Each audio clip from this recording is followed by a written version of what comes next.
Shalom, all praise, honor, glory to Yahweh, Bashim, Yahweh Shai, Bashim, Kakadash. Double honors to other apostles of Great Millstone, and salutations to Akim, teaching all true sincerity. This is a part two to, um, I believe Isaiah, 65, um, 11 through 15. But I left off basically at the last two verses, and then I went into like Ezekiel 9 and 4. So I'm gonna read. I'm gonna just start at Isaiah 65 and 14. It says, "Behold, my servants shall sing for joy of heart, but ye shall cry for sorrow of heart, and it shall hollow for vexation of spirit." So this is talking about these these 2/3 and these wicked people out here in Babylon, how the servants of Yahweh Bashim Yahushai shall be basically all right in that day, during the time basically of Jacob's trouble, during the time of the hour of temptation, during the time that all hell's breaking loose. The servants shall eat, shall sing, shall basically be all right. It says in Psalms 94 at verse, I think it was verse 1, or I believe it's verse 1. It says, those that dwell in the secret place of the Most High shall abide in the shadow of the Almighty. Uh, they shall abide under the shadow of the Almighty. Salaki for butchering that, but like, if you have your Bashim Yahshua's protection, you shall be all right in that day. But if you don't have that hedge over you, you're going to go through hardship, and you're going to go through judgment. You're going to get judged that day. If you don't have that um that tawa, the mark that exempt you from judgment, that exempt you from getting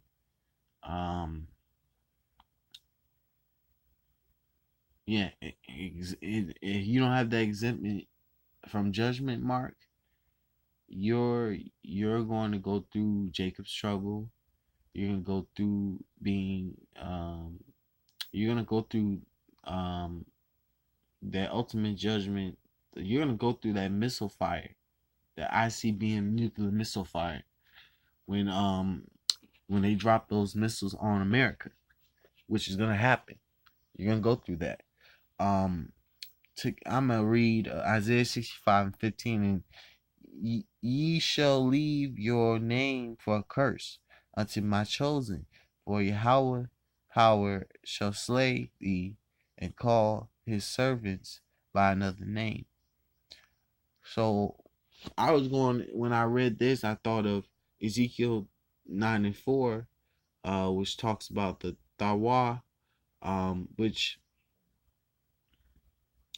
that exempts you from judgment, knowing the name of Yahweh Bashim Yahushai, having faith in Yahweh Bashim Yahushai, that can guarantee you possibly, hopefully, being exempt from judgment if you're actually serving Yahweh Bashim Yahushai in truth and sincerity. And Yahweh Bashim Yahushai, he always do good on his promises for his servants that are doing the work in faith, and truthfully putting their all in it. He rewards his servants with good, not bad. He rewards them with he rewards them with he will reward you with a a a precious reward.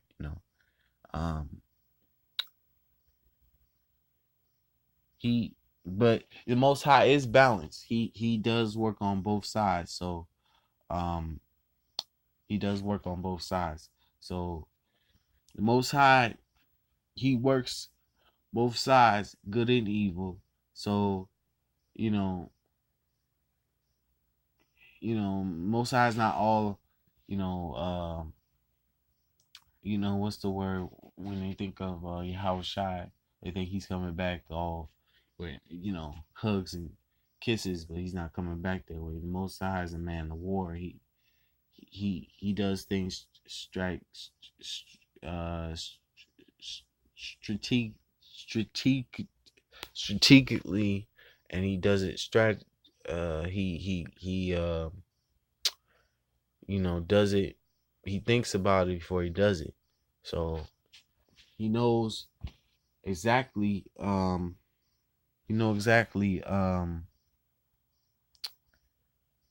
what to give his servants or not to. He know exactly who's doing right, who's doing not right, who's in his good favor, who's not in his good favor.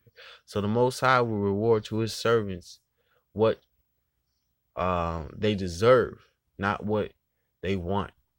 He gives them what they need and not what they want. He provides what they need and not what they want. He gives them and he rewards them what they deserve, what they've worked for, what they have strived for, But the Most High, Yahweh, he what made me think of that scripture was I was thinking the Tawa and it also made me think of that scripture in Revelations. Hold on. 14. Where is it? I'm gonna read that scripture in Ezekiel, and then I'm gonna go to Revelations, and then I'm gonna end it. This is Ezekiel 9 and 4, because I left off on this. It says and Yahweh said unto him, go through the midst of the city, through the midst of Jerusalem, and set a mark upon the foreheads of the men that sigh and that cry for all the abominations that be done in the midst thereof. And it just made me think of this scripture because those men that are sighing and crying, have that mark on their forehead, they're exempt from being judged. They're basically exempt from, experience, Jacob's trouble, because it says in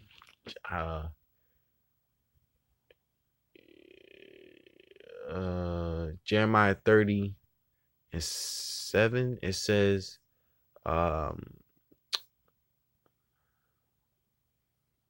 so let me get it, because I quoted it last time. I just want to read it this time, because I forgot it. Slovakia, my bad. This is Jeremiah 30:7. It says, at last, for that day is great, so that none is like it.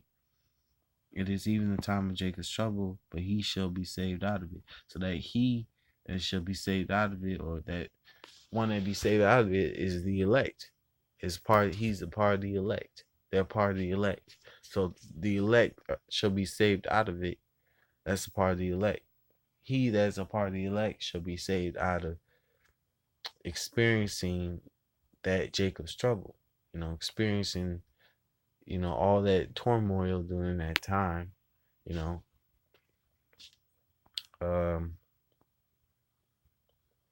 And that's also, he that's saved out of it has that Tharwa, has that mark on him, and it also talks about that mark in talks about that kind of, well, it talks about in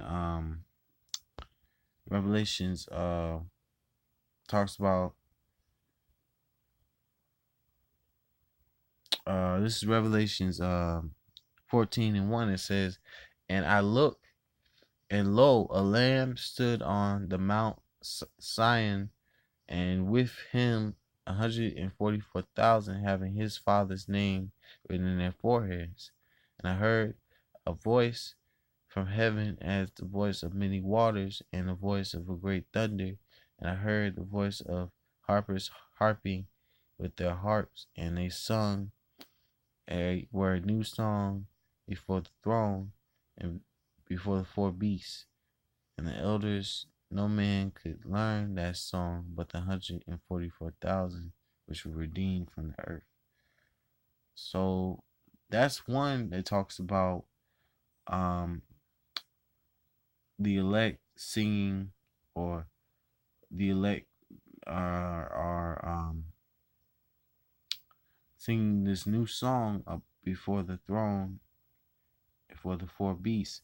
So this new song is this truth, is doctrine, the name of Yahweh Bashim Yahushua, that the name, that's the new song. This word being preached throughout the four corners of the earth. Only elect can understand this word that's being preached throughout the four corners of the earth. Only elect can come into the knowledge of Yahweh Bashim Yahushua and learn this truth. And you stay in the truth. Only elect can endure until the end.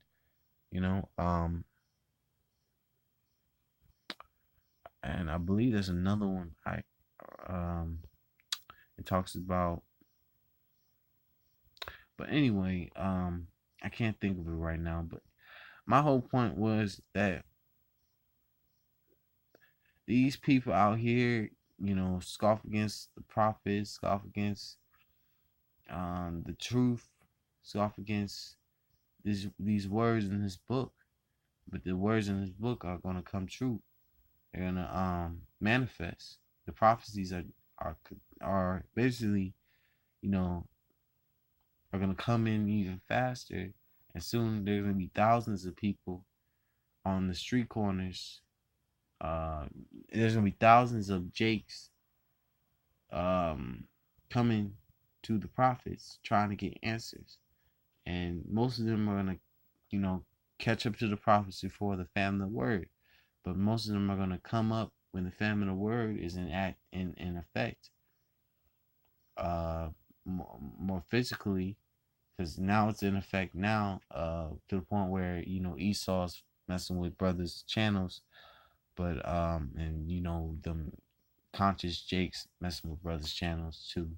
But Esau, anyway, it's gonna be a point where we ain't gonna be teaching out there, and we're gonna be in hiding, and as we're in hiding, we're praising the Most High while we're in hiding, and hoping that we're worthy and are able to be saved from the destruction that's coming, because now we're in hiding. So, but my point was that these 2/3 are not going to experience being able to eat that day. They're going to end up starving. They're going to end up going through all the 40 judgments. They're going to end up going through Jacob's trouble. They're going to end up going through that hour of temptation. They're not going to be exempt from that. And the elect will be exempt from that. So that's my point. I'm going to say, all praise and honor and glory to Yahweh, Bashim, Yahushua, double honors to the Apostle, great millstone, salutations, God can teach all truth, sincerity, and shalom.